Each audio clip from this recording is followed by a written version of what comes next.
welcome to our wilderness conversation, our wandering conversations with people that I think we need to know, we need to meet, and are interesting to hear from. Today, our guest conversant is Reverend Thad Allen. He is our regional minister in the Northeast region here with the Disciples of Christ Church.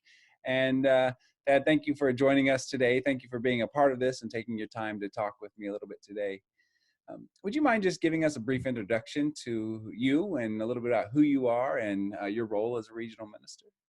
Sure. Yeah. And thanks for this opportunity. I've looked forward to this. And as I mentioned before, I really enjoyed watching you and Ken Neal talk about life at Central. So thank you for that. Yes. Yeah, my name is Thad Allen. I'm the regional minister for the Christian Church Disciples of Christ in the Northeastern region, as well as West Virginia and Pennsylvania. And I have the best job in the church. I just love it so much. And getting to meet and come to be with the folks in the Northeastern region has been a real sign of grace and a gift to my own life. So I grew up in Bethany, West Virginia, which is kind of sacred territory for disciples. I'm a PK. My father was the pastor there and chaplain of the college. And so I grew up in the church. In fact, there were 14 ordained ministers in our congregation. So, wow. Yeah. So you poor dad. Church grade in college. And it was interesting. He kind of rose to the occasion. I kind of like that. He wasn't afraid of anything and probably saw that as a challenge. But he had a couple professors from when he was at Yale, were members of the congregation. And I admire that. I thought that was kind of neat. And he also said it pushed him to be better prepared. I see. That was, I can imagine. It wasn't a bad thing. So right. Yeah. So I grew up and went off to stayed at Bethany College when my parents moved from there, and largely wanted to play lacrosse and enjoy life. And that school, that was a good place. And then while I was there, I met the woman who's going to be my wife, and now we live together in Vienna, West Virginia. We have daughters who are in college and just have full and good lives working for good things in the world. At Bethany, right? Keeping the family tradition going. That's right. They're both at Bethany College. They've returned home because of the COVID-19, this big reset that we're under. But they're just doing fantastic there. We couldn't be prouder of them. And what the school has done for them has been great. Right. Well, you ended up back in your family tradition and of ministry, but you didn't start there. Can you talk about how your journey from into ministry, I guess? Yeah. So I grew up probably always suspecting that ministry was for me. In terms of, because that's what I knew was the church. You're built as a person made in God's image to serve God in the world, however that may be, and that didn't mean that everybody needed to be a minister, but certainly the idea of using one's gifts for the work of the whole of God, for us, in the church, was part and parcel to who we were and who I was. So that identity of a person who was going to live a vocational life was instilled pretty early. But I had a deep enjoyment for economics and accounting, and so I gravitated towards those things as well. When I was in college, I figured I would probably eventually end up in seminary, but never thought I would be a preacher per se. I thought I'd be sort of a church administrator, and maybe be counting money or doing that kind of work for the church some way, somehow, development or who knows what. So my senior year of college in the fall, I was offered a job with an accounting firm that worked with sort of high-end, closely held businesses, and it was really a pure tax firm. And so when you're a senior in high school, you figure, well, I'll go try that. It was great to have that opportunity, and one that I wouldn't trade for anything. So, but still had in the back of my mind, how will I serve the church and what will I do? So I went ahead and started working in that field. and after a couple of years, still directing church camps, and I also started doing some preaching Mm. in places occasionally, and doing some work as a young man. So 23, 22, 23, and so I was fully active in the church. Had been named an elder in the local congregation, and it was an interesting time. But I still had this tug, this Mm. call. So I headed off to Vanderbilt Divinity School, Ah. and while I was there, it was an interesting time. They bragged about having the smartest people in the country were there, and Mhm. probably every school does that. The And Yale of the Midwest. yeah, and so what was interesting, and I was born at Yale, so it Mhm. was I was probably trying to figure out my own, which is a Connecticut connection, I guess we could say here. Right. My own path. I didn't want to necessarily jump into one of our denominational schools because of I didn't want I sort of wanted to be my own guy perhaps, Mhm. and so I landed there. It turned out it was a very good place, lots of neat people. Mhm. But I was the only MDiv candidate in the class. Most folks wanted to Oh, wow. do PhD work, Hmm. and where this really hit home for me was when I showed up for a softball game, the Div school against the law school, and I was the only one who showed up. Yeah, and it was kind of a moral crisis. I Yeah, couldn't that's believe that they would not be there. Would Mhm. let the school down. Meanwhile, they're out doing good things and studying, Mhm. and that day the dean made me an honorary member of the law school, all the rights and privileges thereof. And so it was kind of cool. So, but while that was happening, realizing it wasn't probably an excellent fit for me in terms of that, the firm that I'd worked for had been purchased by the American Express company, Mm. and I don't know if this was totally true or not, but somehow I was part of the purchase. That when they do a look back, and so I guess in some ways I got recalled.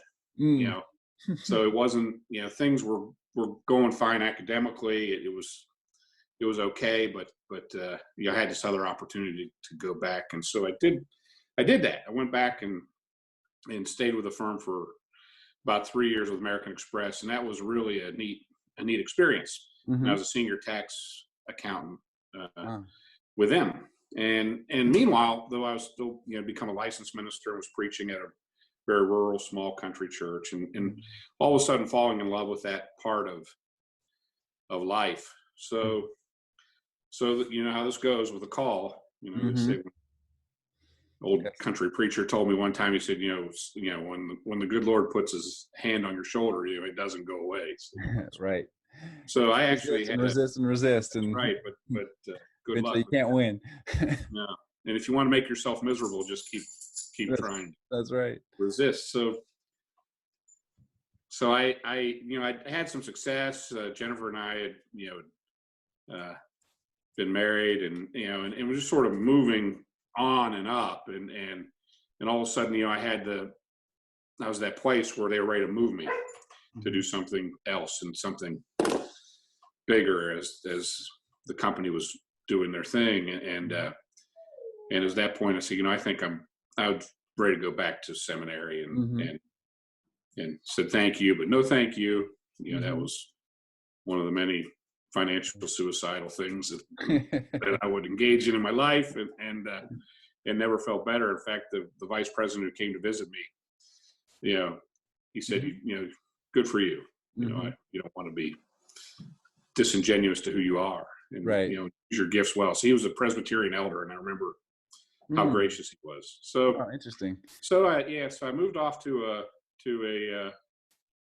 our most rural parish in West Virginia. It was kind of the choice. It was what was Mhm. available, and this church received my family and I, and began to preach, and fell in love with it, and went to seminary, Mhm. and then had another move, and done Right. other things with educationally, and that's where we landed.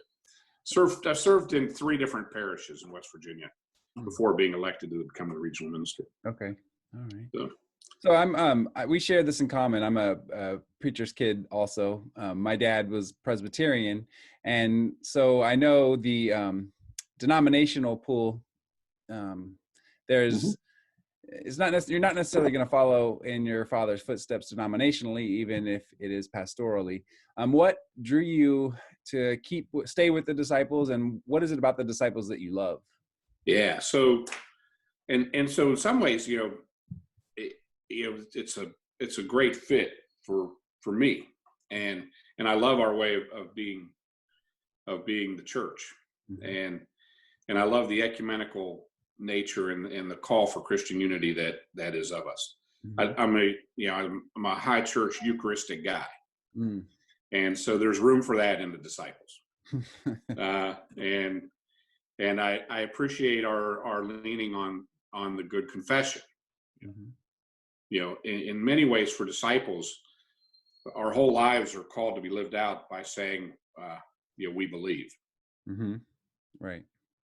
Jesus is the Christ, Son of the living God, Lord and Savior of the world. And Mm-hmm. we move and live into that. I think that the preamble of the design. Mm-hmm. Uh, I was with a Methodist minister who's going to be coming into the disciples this week, and I Wow. shared that with him, and he was like, "Well, that's really neat." I'm like, "Yeah." He said, "Even though we don't have test of fellowship, Mm-hmm. which is different than not believing in creeds, Right. that's a different conversation." Right. But yes, and I was thinking, yeah, but I think it's darn near perfect. There's hardly anything in it that you can argue with. Mm-hmm. Right. It's beautiful, and then just the people of God are so wonderful. So I love the disciples of Christ for a lot of reasons. Every now and then, we used to play this game in seminary. If you couldn't be in your denomination, where would you Mm. go? And Did you answer that question? yeah. I mean, part of it was hard for me to get there. I think I would probably land in an Episcopal Uh-huh. system. That makes Episcopalian. sense. It had to be, um, my machine here is propped up on the Oxford Annotated Bible and a small copy of the Book of Common Prayer. So it tells you a little bit about Mm-hmm. where I am. So, Sure. Yeah. Thanks. but the wholeness, the one Church of Jesus Christ on earth, that, as Thomas Campbell said, is essentially, intentionally, and constitutionally one, is so important. Mm-hmm. So I guess that's a good jump off on this question is where you see the church's role in society. What role do we play currently in society as you see it, and how is this role changing, especially now amidst this coronavirus? We don't know what's going to happen. We're entering into uncharted territory, but with all that in mind, as best you can foresee, how do you see the church's role in society now at the Yeah, present moment? yeah, and these are interesting times, right? I mean, how we execute is different.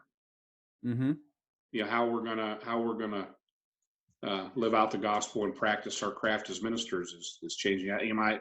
My love for our local church pastor, you all are doing such great work. I'm watching it intensely, and I'm just so impressed. So in some ways, the church has some gifts to offer us. Mm-hmm. While this is the first time we've been here, Mm-hmm. it's not the first time the church has been here. Right. And the church survives things because we are who we are. Mm-hmm. We care for each other physically, emotionally, spiritually. We're called to be generous and share. Mm-hmm. We're we're called to model good and healthy behavior, Mm-hmm. and to carry that into the world, and to, for lack of a better term, practice what we preach. So I think these are times for the church. And over history, the church gets stretched, Mm-hmm. it gets pushed, but it's like an accordion. Mm. So whenever the church gets pushed, let's look for us to sort of expand, or pump out our chest, right? Right. You're an old tight end, I think. Is that right? Yes, that's correct. Yeah. So you're running your routes. You don't want to give the quarterback a small target. You want to give him something big to hit. Right. And so we've got something big to hit right now in terms of Yes. our work. The images of the church that are normative are the body of Christ. Mm-hmm. Mm-hmm. We're called to be salt and light. Mm-hmm. I think those are life-giving. The idea of being the community of the baptized, Mm-hmm. is an important Yes. image for us so we, Yeah. you know, Yeah, a couple of things have been giving me hope, and this is one going back to my biblical studies days, knowing that every word of the Bible that we read from is written in a time of trauma or a time of tragedy, whether it's yeah, the Hebrew Bible in conquest or the New Testament in the Roman colonization of Jerusalem and Judea, and then also thinking about in Acts of the common purse, how they bound together to take care of each other. I think that image especially is going to be very important in these coming days. yeah. And they were living with a sense of urgency too, right? Right. What's happening to us today, tomorrow, and the next day? We've got to come together to get through this thing, and Mhm. maybe we're experiencing some of that, Yes. Right. that as well, right? There's an urgency in our common life as to how we're going Right. to live well together and be the best we can be. Right. Definitely. And that kind of, Thank you for sharing that. yeah, sure. It's better than the one I had yesterday. It was raining here, and so there's some floods, and so my wife and daughter, they went out on the front porch to catch a little air, and they're like, "Oh my gosh, it's raining like crazy!" And then I heard one of them say, "Oh my, there are gnats all over the chair." So I was thinking, "Oh my gosh, we got having the plagues. yeah, we got 'em." That's funny. That's funny. Yeah, And this whole series, this whole conversation series comes out of our series that we've been doing on wilderness at church before. While we were together, we were doing a Lenten sermon series on wilderness. And we never expected we'd be in a literal wilderness now, but we find ourselves there. But could you speak a little bit about maybe a wilderness that you've experienced and how it, not only just the hardship of it, not only just how it was the tough experience that it was, but also how it was transformational and maybe even sacred. yeah, Um, yeah. And thanks for putting that on the table, because um, tonight at 4:30, my three best friends from college and I are going to get together. One of us is going through, not me, but is one of our dear friends going through chemotherapy, and his hair's starting to fall out. Mm. So we're getting on the Zoom tonight to Oh, nice. have we're going to sort of reinvent happy hour and probably tease them a little bit about, Right. the first one to go bald, because we've got to laugh or we'll cry. Right. And that's the nature of our buddies. So I'm thinking about that wilderness that a lot of our people go through. We all have it, I mean, and it creates them. I have two that I might share with you, and you edit and do what you want with them. Sure. And they're both close to me. Mm-hmm. I mentioned that we have our two daughters who are home from college, but we had a third daughter, our oldest, who passed away. Oh. And so when I was newlywed and a new minister in the Big Run Christian Church, and God bless those people for being with a young family in the midst of that. Mm-hmm. The pregnancy, it was just not going well, and I knew that I was only going to take home from the hospital one of them, my wife or my daughter. And, oh, wow. and so I did. Wow. So I carried that. It really wasn't the kind of thing that I wanted her to carry. My wife wasn't helpful, right? Well, and this may hit you a little close right now as you're going through your own journey. So forgive me. I was insensitive as I was thinking on this, but this is. No, it's fine. Yeah. So when our daughter was born and she passed away, and I was holding her, with her, her lungs weren't there. And so I had, a heartbroken wife. We were heartbroken. The whole way that you envision your life is different now. And all of a sudden you become, it marks you. And so while we're there going through that, well, it was a great story of elders and deacons too. And because you can chop this up as you will, I'm going to share this. Maybe this is something, if we ever want to honor our elders and deacons. And the church had a large cemetery, an old cemetery around it. And so one of the elders called and said, Pastor, we already have a place prepared, picked out under the most beautiful tree. Mm. Very touching. Yeah. And so part of my job as the country preacher was to go and get the people who would dig the graves. But depending on how much money I had to work with, sort of depended on who I could get. Right? So it was a joke. You could either get this family who were pretty good at it, but if you only had enough for a 12-pack of beer, you could go down to the liar's bench downtown and hire these guys to come up. Oh, wow. And do it. But you had to hand them one at a time. You couldn't just give them all this. So it was it was an interesting ministry. Yeah, and to say the least. And so I said to the elder, I said, but get the 18 to open that grave. I don't want to have to go back, and I don't want to worry about it. So get the best team, whatever it takes. And so while we were there back at the house, heartbroken, I looked out and the elders and deacons were showing up at the church. I was a little surprised. I didn't know that there was a meeting. They were working around me and didn't do it. And then about an hour later, the chair of the elders showed up, and he was wearing rubber boots, and he had a shovel put against him. And he said, "Hey Thad, we got it all taken care of, and we got the best team we could find to open it." Wow. And so that's just a story of being in the country church, of these folks who loved us through and who provided a space for us to learn what was the power of the resurrection. And one of our colleagues and the ministers came out, and I learned in that moment too the power of preaching, and how the gospel proclaimed brings life, and that even in the midst of the wilderness, we still proclaim we believe, and that life is present, and life wins, and we life is different, but it still is present. It's very different and very present. And if I was going to be one who was going to proclaim the gospel, the good news of Jesus Christ, somehow in that moment, knowing that God's care for her and for us was so very present and real and made manifest in Christ's body, I believed it. I know it's in my bones. Right. And so, to me, it was a powerful witness of the love of Christ's body, but also the proclaimed word. Right. Preaching can make the world. That word that goes out over the chaotic waters of life, that begins to put things back together, and that God works God's best work in chaos and in broken places.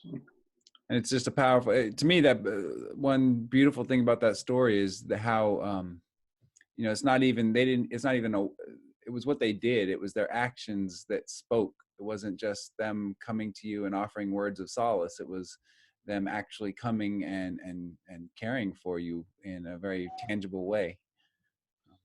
When we got back to the house, when I brought her home from the hospital, there was a deacon waiting at the to open the door for her. Wow. And when we went in and the house had been cleaned, and and there was food in it's the most wonderful story. That's amazing. Of the church doing it really, really well. I think. I mean, it's a gift. Yeah. That was wilderness, right? And so most definitely. I don't lead with that because I don't want to bum people out with the story. But sometimes when people say, "Well, how many children do you have?" I have 3. But, right. And 2 still live with us. But, right. But I don't want to. Well, you get it. You don't want to forget. For sure. Or dishonor her. The other wilderness story, again, and this may be one particular to preachers or young ministers, is after that, I moved from that place to what was on the way to becoming our largest congregation in West Virginia in Huntington. And just absolutely loved my time there, and was really having a ball preaching. Again, learning my craft, being informed by it, and the church was growing.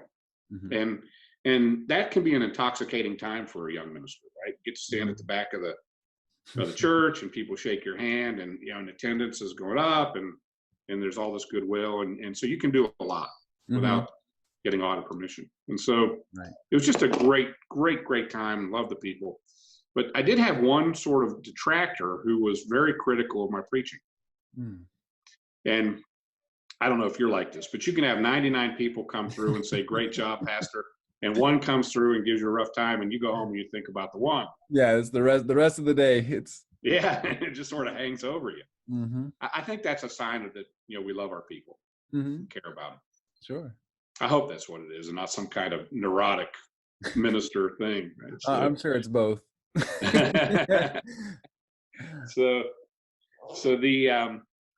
So as we're working through that, and I tried to please him. Okay. So I changed my style up. All right. Something that was totally, and that's every minister has to figure out, what they do. How do they do it? Are you a storyteller? Are you, do you like the inductive method? Are you liturgical? Are you episodic? Are you I'm kind of incarnational. I want to look and point, say, I see God here. And we kind of have our lane. And you got to find it, right? And trust that it's in you, right? This is God at work in us. It's a sacramental act. Well, I started getting heat from people. What happened? One guy told me one time. He said I came to hear a good word, and I didn't hear a good word. Wow. He said, "You usually make me smile and laugh, and today you didn't." Ouch. And because I was trying to accommodate to this one person who probably wasn't spending any time worrying about my preaching. He had his own issues going on. Right. And as pastors, we know that sometimes we're going to take the hit for what others are going through, right? We're a broad target, right? Right. And maybe sometimes that's the gift we have. And so I tried to accommodate, and then finally it dawned on me, and I think, again, these are probably some wise elders who were saying to me, "Well, why are you doing that?" First of all, you've got to trust yourself. One said, "Hey, if it's working, don't, let's not break it." Right. And preaching should be fun. It should be. I'm an extroverted guy, so it gives me energy. I like to work. And the pulpit was home. As comfortable a place as there is for me. Again, from my Madison story about the sermon at her funeral, find that the place of the pulpit, is home for some of us. And you want to get comfortable at home, and you want to be able to be you at home. And so they helped me figure out my confidence. And so not only sort of self-confidence, but trusting in yourself. As a preacher, you got to trust what's happening, and trust that it is the Holy Spirit at work in you. Right. So if we're made for this, if we're built for this, and if we're called for this, and if we believe the Holy Spirit is at work in us in this, then who was I to try and deconstruct this thing? Right. Because of my own need to be liked, or to try and please everybody. Right. And once I kind of had enough maturity to get through that, and it takes us a while to get to that, and had people around who gave me permission for that, it became fun again. And what exactly was it what was it exactly the elders did to help you regain your confidence? You said the elders did. They were present, and sort of talk it out with me. And this was sort of individually. They were, and elders are smart. They know when they know sometimes what's happening with us before we might. Like, hey, right. Don't mix it up, or hey, we know this guy's giving you a hard time. You give that, that's just him.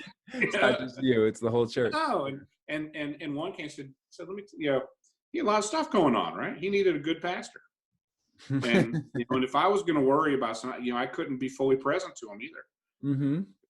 If I couldn't get out of my own stuff, so true, yes. He and I have a good relationship. It's life giving, and maybe it was one of those things that taught me some things too. The wilderness experience in terms of how I was crafting my ministry. Mm-hmm. Yeah, it's a point of preparation, right? We saw it with Jesus before he Yeah. began his ministry. He had to go through the wilderness. Mm-hmm. Right away. Yeah, immediately. Well, thanks for sharing those stories. We have a little bit of time left. I'm just curious. So this coming up fall, God willing, we're going to be having our regional meeting in Danbury at Central Christian Church. And what is it that you're looking for our region to do this year? Mm-hmm. We had a great regional meeting in Brooklyn last year. And so as we come into this, or sorry, 2 years ago, I guess. Yeah. As we come into this year, what is it that you'd like to see our region accomplish? What is it you'd like to see our regional meeting be?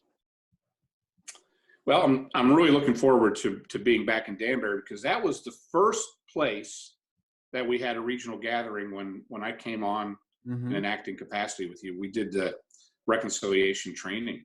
Right. And that was really helpful because we came together to be together and had a good experience. Mm-hmm. And for regions, and maybe one of the things I probably didn't say is that regional ministers, the first mark of a regional church, marks of a faithful regional church is a good document, is regions are called to proclaim the gospel. Mm-hmm. So it's a parish. And one of the things that regions do is they call a regional minister to be a sign of unity in sacrament and service. Mm-hmm. So that's sort of my role, the pastor of the parish. Right. I want to be present in sacrament and service, and what I would hope for is that we're going to have an event, first of all, where we can be a sign to the world that we proclaim the gospel, that we say we believe, and I think we're going to be really ready to be together as the people of God when this comes around, because we are meant to be together. One of the marks of disciples of Christ, is we gather, we assemble. Mm-hmm. And so there's value in coming together to be together. Right. It's like the family meal. I know our church is excited too to be the host. And I think also just the fact that there's going to be national people there is great. As something that I've been learning recently is how much good work the Disciples does as a denomination, but it's just a matter of knowing what's going on. and I'm really proud of our region, because we've been contributing more to that work because you value it, invest it, right. Yeah. Where your treasure is, your heart will be. We put the investment in, now we get to grow in love and do some more things. That's right. I go all day talking about what I would hope I was. Get to be with people we love and know that Christ is present with us, and who knows what will come out of that. That's right. Well, thank you for talking with me for this time. I appreciate you taking your time out of your schedule. I know you're really busy right now, but I think it's important for people to know you and see you. Our region is so big and so vast, and you serve different regions, so our people don't always get a chance to meet you and really get to know who you are that represents us. And so I think this is a great opportunity to do that. So thank you. Yeah, well, I'm grateful for it. Thanks for your ministry. I watch it and I'm aware of it, and I pray for you and your people and your family, and you all certainly are the object of my affection, and I'm grateful for the great ministry that's happening in Danbury and all the ways that you and your people carry the gospel into the world. You really are salt of the earth. Thank you.